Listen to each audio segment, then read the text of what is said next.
Okay, I think it's time for us to start. We have enough number of participants.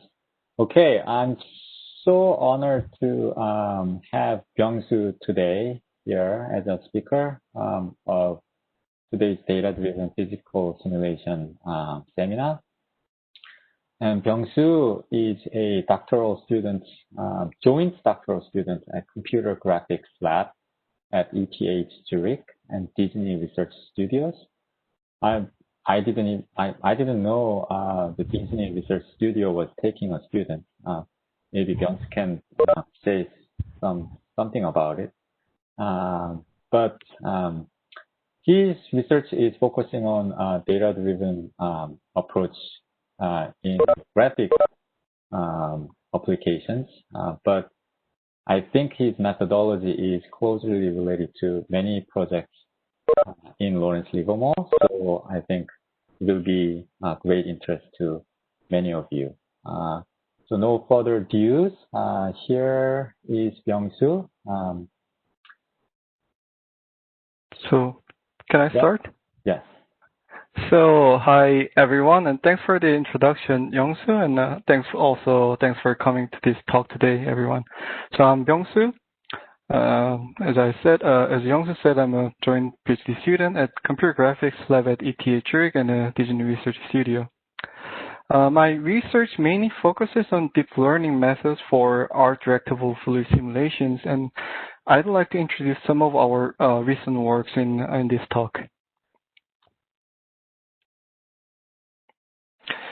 So physically based animation techniques progressed to a mature state over the last 25 years, like water, smoke, fracture, or cloth or viscous fluids, even pizza have been successfully simulated, which are impressive realistic simulations that have been widely used in digital content creation. So I'd like to highlight the traditional challenges in physics-based simulation in computer graphics area. So for visual effect artists, it is necessary to have a physically plausible but computationally efficient and also art-directable simulation tool at the same time. So in graphics, we usually focus on its visual appearance, so it's allowed to sacrifice accuracy to some extent for performance and controllability. Thus, we believe that deep learning methods can provide faster, realistic, and more controllable simulations. So I'd like to show some notable related works first. So back in 2015, Luber and Sohyun proposed the first machine learning approach to replace particle-based fluid solver, yielding impressive speedups.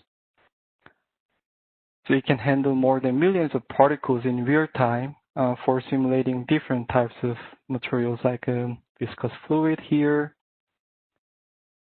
and sand, for example.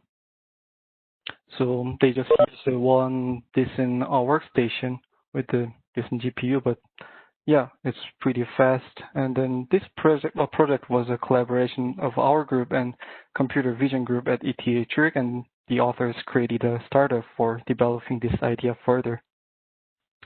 And similarly, Thompson et al. Employed convolutional neural networks for speeding up the pressure solver solution on grid-based fluid simulations.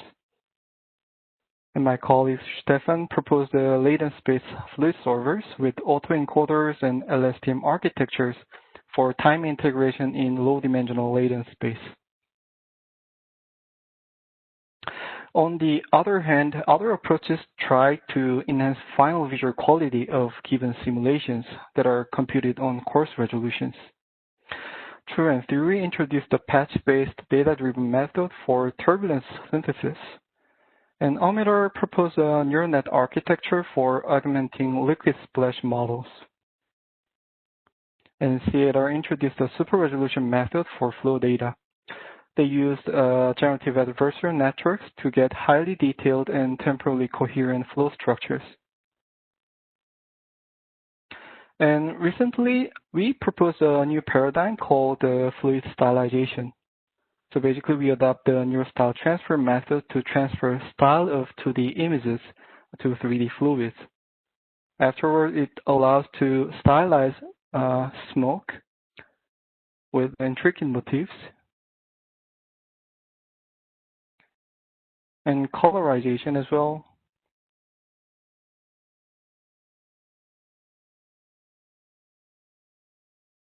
And liquid stylization.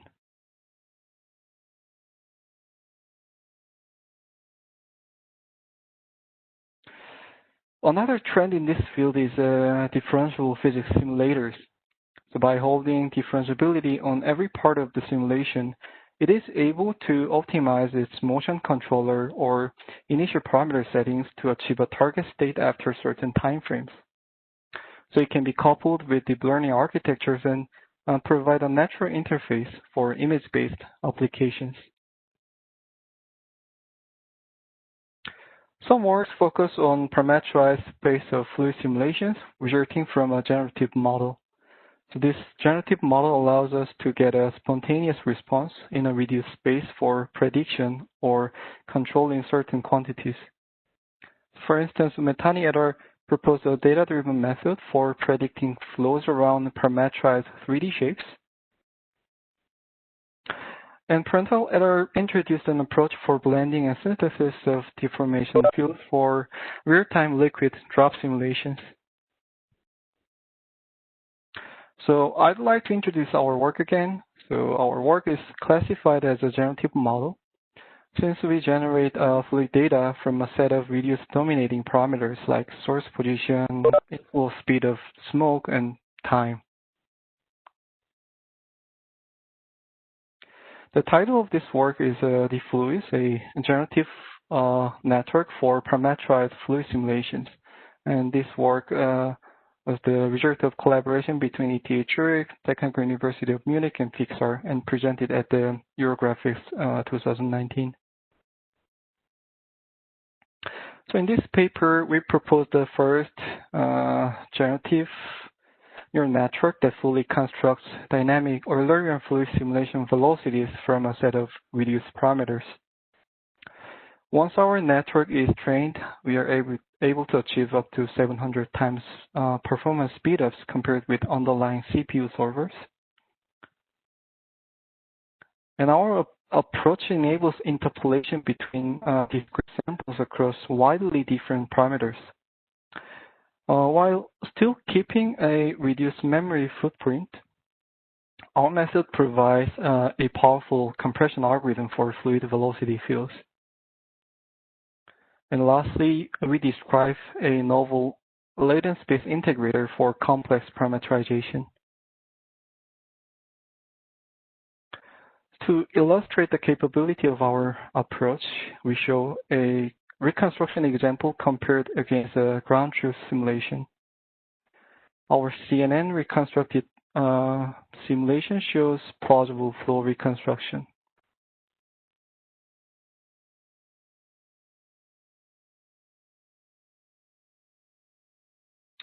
Even though our generative network is trained on a discrete number of examples, it can produce physically plausible interpolations which is not present in the training dataset. The simulation shown in the middle example is not on the original dataset, but we can still interpolate for an intermediate buoyancy value, which will yield a smoke plume line between two discrete samples. Here you can see the plume line. And this is possible since CNNs can naturally learn nonlinear interpolations between the sets of input parameters. So now I'm going to detail how our generative model works. Firstly, I would like to highlight that the image dataset and velocity fields are inherently different. So A phase dataset possesses eigenshapes, while a spatially and temporally varying velocity data doesn't. On the right side, histogram plots of each dataset shows the difference in statistical features more clearly. And we can see that velocity datasets have more complex distributions in mean, max, mean, and standard deviations. Therefore, we cannot train velocity-based generative architectures with off-the-shelf image-based networks. And I'm going to explain the modifications that we needed to do in order to implement our fluid generative CNN. So these modifications can be separated into three parts: dataset generation, CNN architecture, and employed loss functions. And firstly, I'm going to explain how we generate our datasets. So the incompressible Navier-Stokes equations consist of momentum and mass conservation laws. And we had several options between output data fields such as density, velocity, pressure, and stream function, in which we can see on the videos from left to right. Because of efficiency and physical constraint, we chose velocity fields as our training dataset. So here we show videos of several example scenes used in our one of our training datasets. So in this example, we vary the inflow velocity and the buoyancy of a smoke source traveling horizontally on an open container. So there are 5 inflow velocities, 3 buoyancy values, and 250 time frames, yielding 3,750 unique velocity frames as training datasets. So due to the inherent nonlinear nature of the Navier-Stokes equations, these 3 parameters already create a collection of widely different simulations. So going back to the overview of our approach, I'm going to detail next our architecture. So in our first attempts, we tried several unsupervised architectures to reconstruct fluid velocities from a latent space representation. For instance, DCGAN, ACGAN, introspective GAN, and so on. But they all failed in my attempts. It's because of our failed attempts, and since we are implementing the first generative method for fluid simulations, we decided to keep it very simple. Thus, our architecture is similar to the generator of BEGIN method. We noticed that skip connections and value activation functions helped us to produce sharper results. Additionally, we can add linear transformation layers to intrinsically work with stream functions, which I'm going to detail later. So lastly, I'm going to show how we modify the loss functions in order to fit fluid data. So as we train on velocity data from fluid simulation, it is important to satisfy physical constraints. So one of those constraints is that fluids are incompressible in this case, which means that the velocity fields are divergence-free for simulation's constant density. By taking curve on the output of the network, we can force the network to learn corresponding stream function of desired velocity output, even without ground truth stream function data. And this guarantees divergence-free velocity fields. However, in case of liquid simulation, the velocity profile at the interface is partially divergent because the air phase is obtained by velocity extrapolation. So in that case, we train the network without divergence-free constraint. We show the difference between the output trained without and with divergence-free constraint. In the close-up views, you can see that accumulated divergence reduces the amount of smoke density while advection. So left is just purely velocity-based, middle is divergence-free version, and the right is ground truth.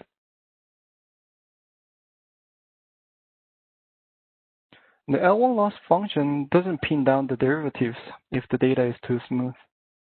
This can be seen on the reconstruction plot. Both left and right approximate the same L1 loss compared to a base, the black, which is represented in the black line signal.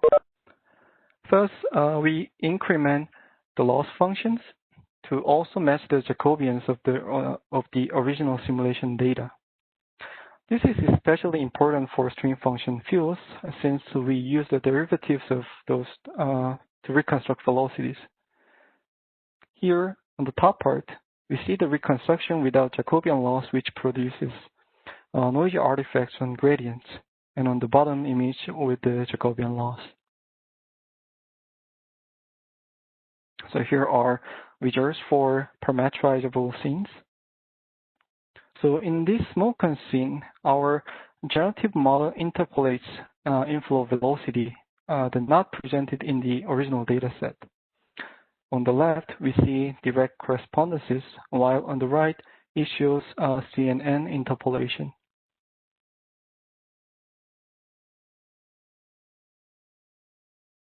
Interestingly, we could see how our model interpolates on obstacle position. Notice that even though the middle scene is not shown during training, it successfully generates interpolations.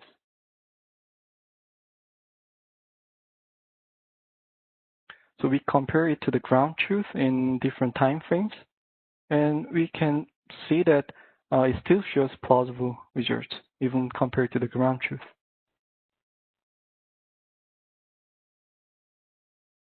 Our method also can handle liquid simulations which have discontinuous boundaries across the liquid-air interface.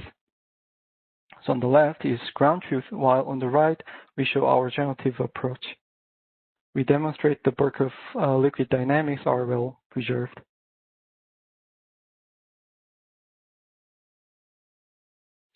Here we interpolate on the distance and the angle of two liquid spheres, and our model reconstructs a new in-between parameter point.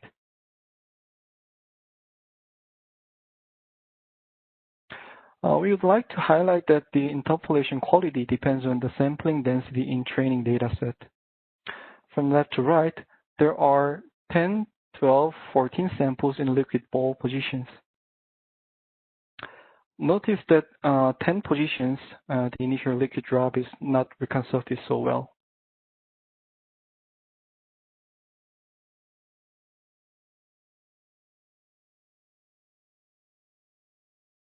However, as we advance further in the simulation to the time that the liquid hits the basin, we found out that interestingly, the matrix is more complex structures and can still recover the crown splash accurately.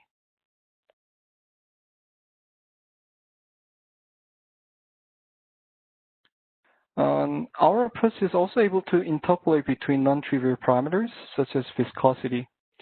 The green liquids show correspondence to the ground truth viscosities, while pink liquids show the results of interpolated viscosities by our network.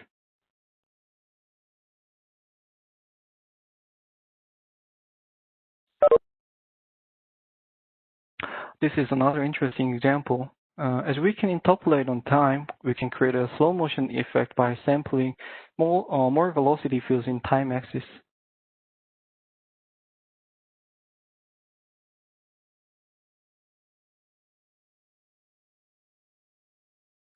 So what if we want to extend our approach to more difficult scenes to parameterize? Our example of a scene with a difficult parameterization is this moving smoke scenario. We could parameterize these simulations by the history of its source positions and time, but this creates a large parameterization space that makes the training unfeasible.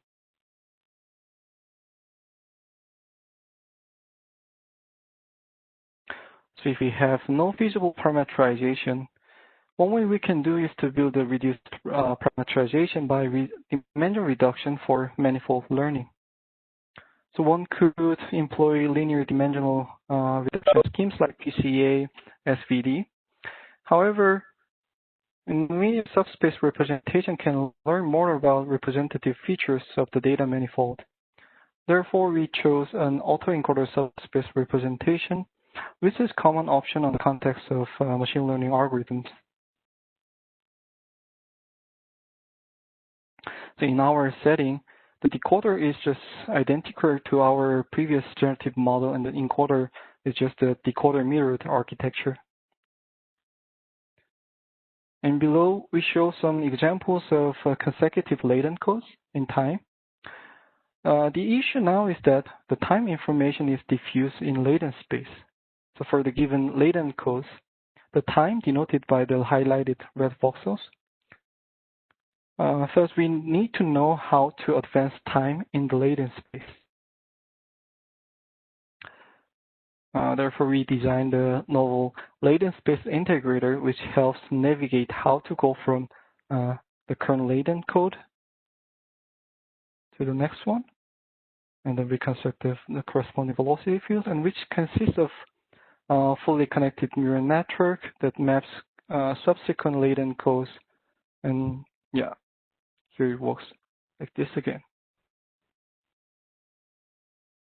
So as a result of extended parameterization, we could successfully handle new source motion that the network hasn't seen before during the training.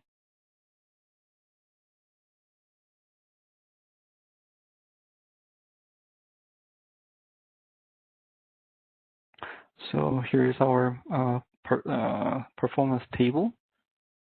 And as I mentioned earlier, we could achieve up to 700 times speedups compared to the underlying CPU servers. And in terms of compression ratio, we could achieve like more than 1,300.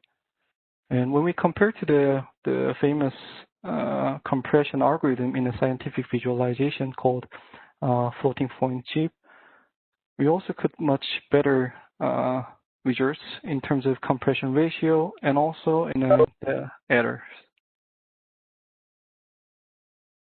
So of course there are some limitations of our method. So the reconstructed data is too smooth.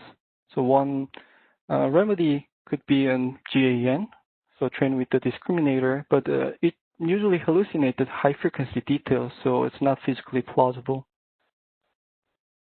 And ghosting may happen if the data is not sampled with enough density.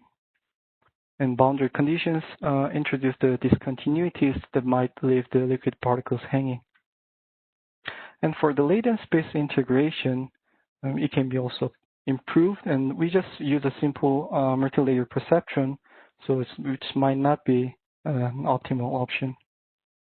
So in summary of this work, contribution was we propose a fast and plausible approximation of parameterizable Eulerian fluid simulation with high compression ratio. Also proposed a novel latent space integrator. And it could be suitable for games and real-time virtual environments. And as a future work, we had to handle some boundary conditions, and we can improve the latent space integration, for example, with the LSTM. And we can bypass the modeling by directly reconstructing capture data as well. So that was the brief overview of our first work, DFluid.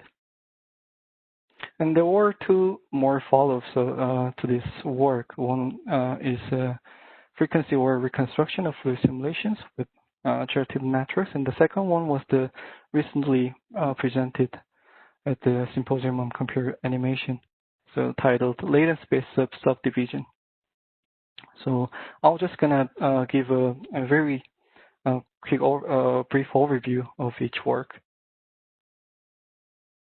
So as I mentioned, the DFluid, the reconstruction quality wasn't perfect, so basically shows too smooth results. So in this work, we tried to improve bringing back the high frequency details while reconstructions. So the idea is that we try to approach this problem in a spectral domain. So from training sample, the parameter C and the U, the velocity field of C, we can feed this to reconstruct the UC hat, which is G is the generator, the DFluid architecture. And we can take the Fourier transform of the reconstructed velocity field. Also can do the same thing on the ground truth, and then compare the each band, the frequency of each band by filtered by each box filters, for example, and then compare the frequencies in each band, and then so that was the basic idea, because to bring the high frequency back so that we can give more impacts on the high frequency area. So the Fourier loss was basically can be constructed by the magnitude comparison or phase or norm, but we just took the norm comparison with the L1 loss. And this was the result of the deep fluid, which is baseline. And this is the result of the this work, the follow-up. And this is ground truth. Maybe I can go back again. So baseline and improved work, and then this is ground truth. So that was a brief overview of the follow-up of the fluid. And this is more direct follow-up of the deep fluid. So in this paper, we try to have more stable and controllable integration in the latent space. So the contribution is basically we provide a joint end-to-end training to allow the holistic view on both temporal and spatial components. So but in deep fluid, we train the autoencoder separately just to get the spatial representation, the compressed spatial representations, and then train the latent space integrator separately for the time integration. But in this work, we do the joint training to give a holistic view on both sides. And also to be more generalized, we subdivide the latent space to be more physically informed, so they could be more generalized and robust and stable in a temporal prediction, and also speed ups as well. So this is kind of schematic view. Like the right one, the labeled no split, shows the latent space, trained latent space of which is trained on density and velocity fields. So if we feed both informations to the autoencoder and then we take a look at the latent code, then the latent space has like a diffused information of both quantities. But by in this work, by constraining, put a soft constraint on the latent space, we try to separate the spaces for storing the quantities for each velocity and density, and we could have more structured latent space in time, and then it helps for better and stable temporal predictions. So left one is the PCA visualization of the network without any constraint. And then B is the visualization of the deep fluid latent space. And the right one, which shows much more structured latent lines, are the result of this work. So here's the visual results of this work. So it shows better predictions.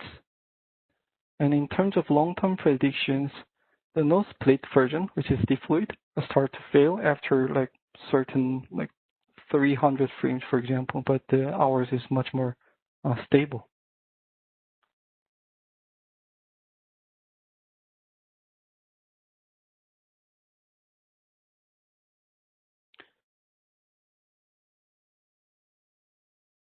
Here it shows like now it allows some controllability on the latent space. We could feed additional obstacle information in the latent space, which wasn't able to be handled in a previous version.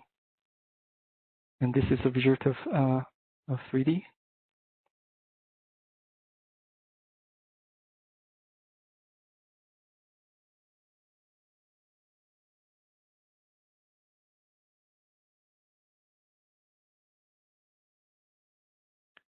So that was the first part of of this talk, and the second part, I'd like to present some other work about the vortex extraction, which is usually done in a scientific visualization field. And this work is titled a robust reference frame extraction from unsteady 2D vector fields with convolution neural networks, and presented at the Eurovis last year. So the visualization process can be commonly summarized to a four-step procedure. The first, we pre-process the raw data to filter unnecessary parts or fill out missing parts by smoothing or resampling or interpolation. Then feature extraction will be followed as we dig out what we want to see. The next step is mapping and rendering to match corresponding graphics primitives to the extracted feature and to obtain a final image.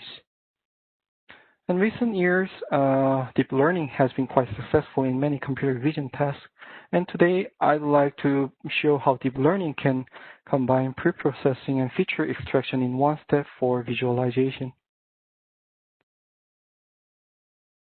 So in order to understand fluid dynamics better, we investigate the features or patterns in vector fields. So in this talk, the feature that we want to take a look at is vortices, as seen in the video. Vortices themselves are studied in many different applications, such as for engine design or blood flow analysis.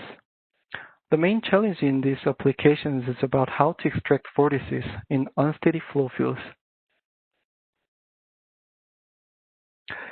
A vortex is commonly understood as a set of particles rotating around a common point or axis if the flow is viewed in a correct reference frame. Here we show three different reference frames to illustrate how they affect the result of vortex extraction. On the left and right, reference frames by standing still and arbitrary movement leads to the failure of vortex extraction, while on the middle, linearly translating reference frame shows plausible results. This dependence on the reference frame is what makes vortex extraction in unsteady flows difficult. To avoid this problem, we want methods that are invariant under reference frame motions. A popular class of reference frame invariance is called objectivity, which is the invariance to smooth rotation and translation of the reference frame. On the right image, we can see translating reference frame while rotating. Now the question is, how can we find vortices objectively? The method that we take is to find the reference frame in which flow is steady. The advantage of these ways is that standard techniques of steady flow become applicable, such as critical point search in 2D or Suzuki high mass in 3D. And the search is formulated as an optimization problem. So let's look a bit closer at the optimization problem. Given is an unsteady flow V at position X and time T, and we want to find the parameters of an objective reference frame transformation here, Q and C, such that the time pressure is minimized, meaning that the flow is steady. And here we show a high-level illustration of this optimization problem. Eventually, the time pressure depends on up to second-order derivatives of transformation parameters, and it is difficult to robustly estimate if the data is noisy.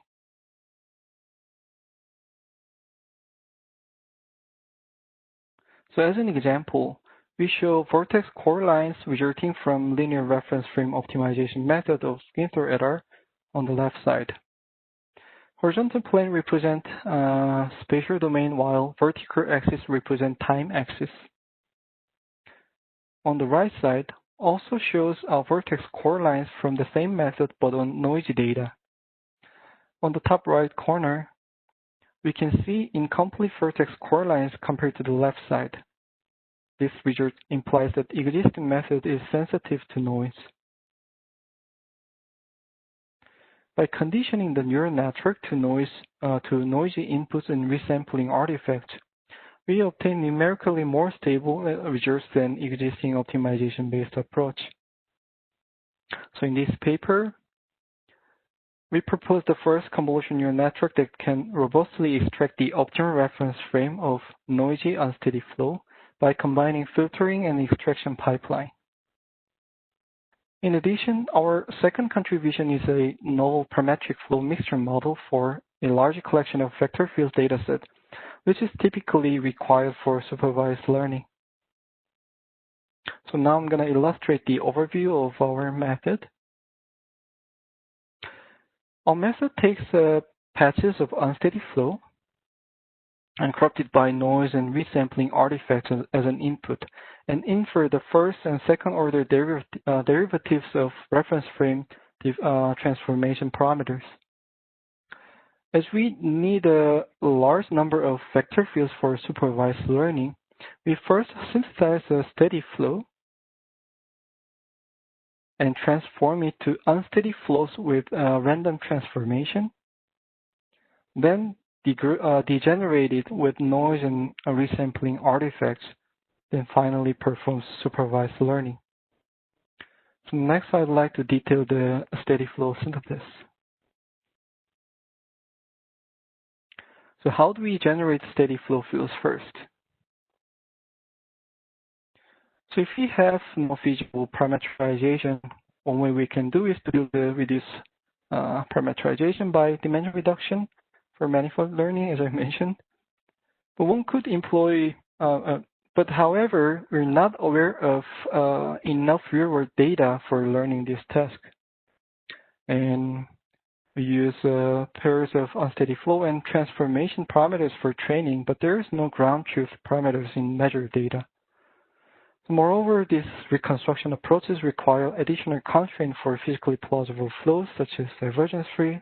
Thus, we propose a parametric mixture model for steady vector fields.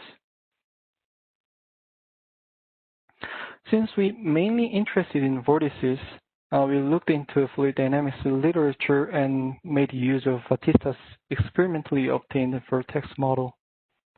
So it illustrates the tangential flow velocity and for the rotationally symmetric unit vortex, and it takes RC, the radius with the maximum velocity, and shape exponent as a parameter. I'm just going to skip the details. So we show an example of the case that the RC is 1 and N is 2. The top image is illustrated by line integral convolution with color-coded velocity magnitude. And the bottom is the plot of tangential velocity field along the radius. So interestingly, Batista's profile contains other well-known vortex models such as Kaufman, Rankine, and the Rambouillet model for specific values of n. Then, based on Batista's velocity profile, we define a parametric model for a steady flow with a critical point at t, divergence, and a vertical motion. So in total, each primitive has 8 degrees of freedom. So we show some examples of different parameterizations. Our model represents a variety of different flow structures, including vortices, saddle, sink, and source. And lastly, we define a mixture model of n-flow primitives, since vector field patches might contain multiple critical points. So our method leads to a large number of different vector fields.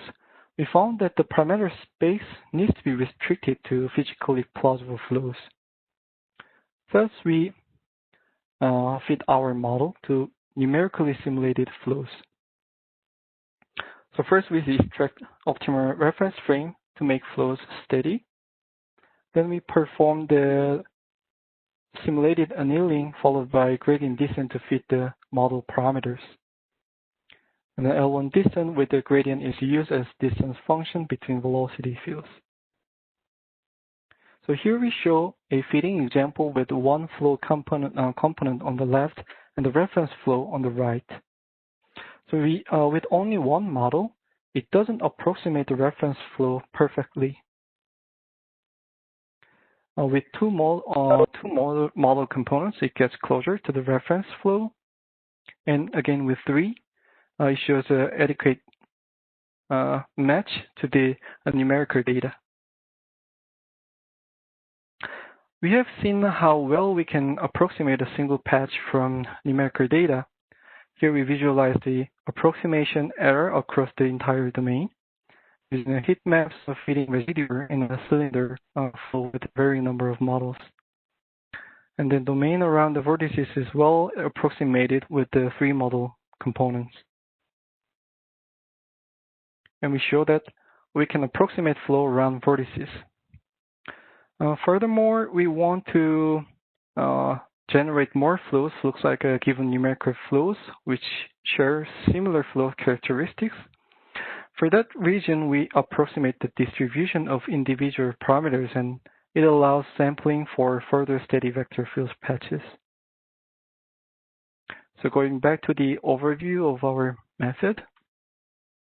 So far, I have explained how we develop our parametric mixture model for steady vector field synthesis.